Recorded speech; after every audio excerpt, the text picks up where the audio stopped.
ನಾನಿಲ್ಲಿ ಒಂದು ಪಾತ್ರೆಗೆ 200 ಗ್ರಾಮ್ ಆಗುವಷ್ಟು ಸೋನಾ ಮಸೂರಿ ಅಕ್ಕಿನ ಹಾಕ್ಕೊಂಡಿದ್ದೀನಿ. ನೀವು ಡಿಪೋನು ಹಾಕ್ಕೋಬೋದು. ಹಾಗೆ ಇಲ್ಲಿ ಒಂದು 100 ಗ್ರಾಮ್ ಆಗುವಷ್ಟು ಹೆಸರು ಬೇಳೆನ ಹಾಕ್ಕೊಂಡು ನೀಟಾಗಿ ವಾಶ್ ಮಾಡ್ಕೊಂಡು ನೆನೆಯೋದಕ್ಕೆ ಇಡ್ತಾ ಇದ್ದೀನಿ. ಹಾಗೆ ಒಂದು ಪಾನ್ನ ಕಾಯೋದಕ್ಕೆ ಇಟ್ಟು ಒಂದು ಕುಕ್ಕರ್ನ ಇಟ್ಟು ಅಲ್ಲಿ ನಾನು ಸ್ವಲ್ಪ ಎಣ್ಣೆನ ಹಾಕಿ ಜೀರಿಗೆ, ಸೋಂಪು, ಏಲಕ್ಕಿ, ಚಕ್ಕೆ, ಲವಂಗನ ಹಾಕ್ಕೊಂಡು ನೀಟಾಗಿ ಇದನ್ನು ಒಂದು 10 ಸೆಕೆಂಡು ಎಣ್ಣೆನಲ್ಲಿ ರೋಸ್ಟ್ ಮಾಡ್ಕೊತಾ ಇದ್ದೀನಿ. ಹಾಗೆ ಇಲ್ಲಿ 2 ಸ್ಲೈಸಾಗಿ ಕಟ್ ಮಾಡಿರೋಂಥ ಈರುಳ್ಳಿನ ಹಾಕ್ಕೊಂಡು ನೀಟಾಗಿ ಈ ಥರ ಫ್ರೈ ಮಾಡ್ಕೊತಾ ಇದ್ದೀನಿ. 2 ಟೇಬಲ್ ಸ್ಪೂನ್ ಆಗುವಷ್ಟು ಶುಂಠಿ ಬೆಳ್ಳುಳ್ಳಿ ಪೇಸ್ಟನ್ನ ಹಾಕಿ ಹಸಿ ವಾಸನೆ ಹೋಗೋವರೆಗೂ ಫ್ರೈ ಮಾಡ್ಕೊತಾ ಇದ್ದೀನಿ. ಆದಷ್ಟು ಮನೆಯಲ್ಲೇ ಮಾಡ್ಕೊಳ್ಳಿ ಶುಂಠಿ ಬೆಳ್ಳುಳ್ಳಿ ಪೇಸ್ಟು.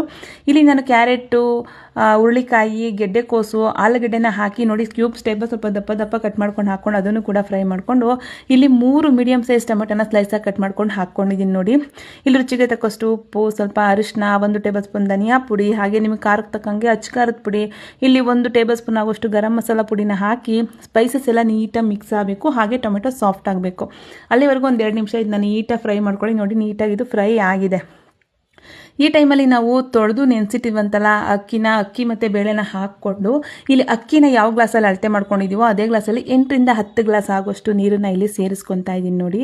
ನೀರನ್ನೆಲ್ಲ ಹಾಕ್ಕೊಂಡು ನೀಟಾಗಿ ಈ ಥರ ಮಿಕ್ಸ್ ಮಾಡಿಕೊಂಡು ಉಪ್ಪು ಖಾರ ಎಲ್ಲ ಸರಿ ಇದೆಯಾ ಅಂತ ಚೆಕ್ ಮಾಡ್ಕೊಳ್ಳಿ. ಈ ಟೈಮಲ್ಲಿ ಏನಾದರೂ ಉಪ್ಪು ಖಾರ ಬೇಕು ಅಂದರೆ ನೀವು ಹೆಚ್ಚು ಕಮ್ಮಿ ಮಾಡ್ಕೋಬೋದು. ಓಕೆನಾ? ನಾನು ಸ್ವಲ್ಪ ಖಾರ ಕಮ್ಮಿನೇ, ಮಕ್ಕಳೆಲ್ಲ ತಿಂತಾರೆ ಅಂತ ಖಾರ ಕಮ್ಮಿ ಆಗಿದ್ದೀನಿ.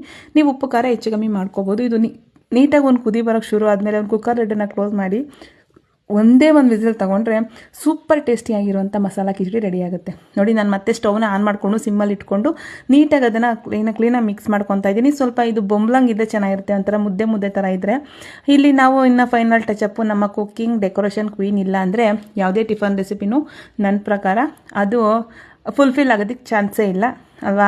ಅದು ಸ್ವಲ್ಪ ಮೇಲ್ಗಡೆ ನಮ್ಮ ಕುಕ್ಕಿಂಗ್ ಡೆಕೋರೇಷನ್ ಕ್ವೀನ್ ಕೊತ್ತಂಬರಿ ಸೊಪ್ಪನ್ನು ಹಾಕ್ಕೊಂಡು ಒಂದು ನೀಟಾಗಿ ಒಂದು ಮಿಕ್ಸ್ ಮಾಡಿಕೊಂಡು ಒಂದು ಸರ್ವಿಂಗ್ ಪ್ಲೇಟ್ಗೆ ಸರ್ವ್ ಮಾಡಿಕೊಂಡ್ರೆ ಇದ್ರ ಫ್ಲೇವರೇ ಮನೆಯೆಲ್ಲ ಹರಡ್ಕೊಬಿಡುತ್ತೆ. ಫ್ಲೇವರಲ್ಲೇ ಇದ್ರ ಅದು ಸ್ಮೆಲ್ಲಲ್ಲೇ ಹೊಟ್ಟೆ ನಮ್ಮ ಮನೆಯವ್ರು ಹೇಳ್ತಾ ಇರ್ತಾರೆ, ಹೊಟ್ಟೆ ತುಂಬಿಸ್ಬಿಡ್ತೀಯ ನೀನು, ಸ್ಮೆಲ್ಲಲ್ಲೇ ನಂಗೆ ಹೊಟ್ಟೆ ತುಂಬೋಯ್ತು ಅಂತ ಹೇಳ್ತಾ ಇರ್ತಾರೆ. ಅಂಥ ಒಂದು ರೆಸಿಪಿ ಅಂತ ಹೇಳ್ಬೋದು. ವಿಡಿಯೋ ಯಾರಿಗೆಲ್ಲ ಇಷ್ಟ ಆಯಿತು ಲೈಕ್ ಮಾಡಿ, ಶೇರ್ ಮಾಡಿ, ಕಮೆಂಟ್ ಮಾಡಿ, ನಿಮ್ಮ ಫ್ಯಾಮಿಲಿ ಫ್ರೆಂಡ್ಸ್ಗಳ ಜೊತೆ ಆದಷ್ಟು ಶೇರ್ ಮಾಡ್ಕೊಳ್ಳಿ ಅಂತ ಹೇಳ್ತೀನಿ. ನಿಮ್ಗೆ ಯಾವ್ದಾದ್ರು ರೆಸಿಪೀಸ್ ಬೇಕು ಅಂದರೆ ನನ್ನ ಕಮೆಂಟ್ ಸೆಕ್ಷನಲ್ಲಿ ಕಮೆಂಟ್ ಮಾಡಿ, ನಾನು ಆ ರೆಸಿಪಿನ ಮಾಡಿ ನಿಮ್ಮ ಹೆಸರಿನಲ್ಲಿ ಮೆನ್ಷನ್ ಮಾಡ್ತೀನಿ. ತುಂಬ ಜನ ತುಂಬ ರೆಸಿಪೀಸ್ನ ಕೇಳಿದ್ದೀರಾ. ಮುಂದಿನ ದಿನಗಳಲ್ಲಿ ಅದನ್ನು ನಾನು ಮಾಡಿ ಅಪ್ಲೋಡ್ ಮಾಡ್ತೀನಿ. ನಾನು ಎಲ್ಲರ ಮೆಸೇಜ್ನ ನೋಡ್ತಾ ಇದ್ದೀನಿ, ಕಮೆಂಟ್ ಲೈಕ್ ಮಾಡ್ತಾ ಇದ್ದೀನಿ. ಎಲ್ರಿಗೂ thank you so much. Love you all. Take care. Bye bye. Keep watching ಅಂತ ಹೇಳ್ತಾ ವಿಡಿಯೋನ ಇಲ್ಲಿಗೆ ಮುಗಿಸ್ತಾ ಇದ್ದೀನಿ. ಬಾಯ್.